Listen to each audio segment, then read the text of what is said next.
السلام علیکم ورحمۃ اللہ وبرکاتہ۔ دوستو، امید کرتا ہوں آپ خیریت سے ہوں گے۔ میں ہوں محمد مقصود قاسمی اور آپ دیکھ رہے ہیں باغ مدینہ یوٹیوب چینل۔ دہلی کے نظام الدین مرکز کا معاملہ ہائی کورٹ میں ہے۔ دہلی ہائی کورٹ نے نظام الدین مرکز کھولنے کی درخواست کو لے کر دائر عرضی پر سماعت کرتے ہوئے دہلی پولیس کو پھٹکار لگائی ہے اور مرکز کھولنے کا حکم دیا ہے۔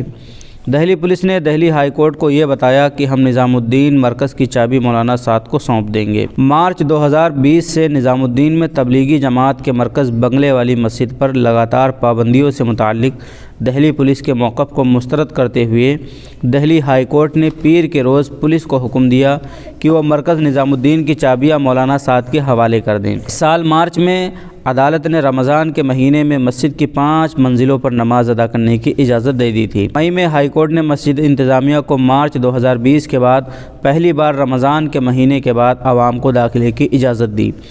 ریلیف صرف نماز کی ادائیگی تک محدود تھا، تاہم منسلک مدرسہ اور ہاسٹل بدستور بند رہے۔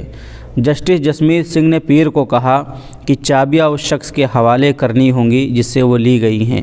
عدالت نے کہا، آپ نے جس شخص سے قبضہ لیا ہے آپ اس شخص کو قبضہ واپس کر دیں۔ میں جائیداد کے عنوان کے لیے FIR کا فیصلہ نہیں کر رہا ہوں، یہ میرے سامنے کا مسئلہ نہیں ہے۔ پولیس نے دلیل دی کہ اصل مالک جائیداد پر قبضہ کرنے کے لیے آگے نہیں آیا ہے۔ اس نے عرض کیا کہ دہلی وقف ایکٹ کے تحت متولی کو آگے آنا ہے، نہ کہ دہلی وقف بورڈ جو کہ عرضی گزار ہے۔ عدالت نے پولیس کو گھیرتے ہوئے کہا، کیا آپ کے قبضے میں ہیں؟ آپ نے کس حیثیت سے قبضے میں لیا ہے؟ FIR اور وبائی مرض ایکٹ کے تحت درج کی گئی تھی جو اب ختم ہو چکی ہے۔ عدالت نے پوچھا، اگر آپ ایپیڈیمک ڈیزیز ایکٹ کے تحت کوئی جائیداد لیتے ہیں اور FIR درج کرتے ہیں تو اس وقت جو بھی قبضے میں تھا اسے قبضے کے لیے مقدمہ دائر کرنا پڑے گا۔ ایک سوال کے جواب میں پولیس نے موقف اختیار کیا کہ مولانا سعد سے قبضہ لیا گیا تھا، تاہم اس نے دعویٰ کیا کہ وہ مفرور تھے۔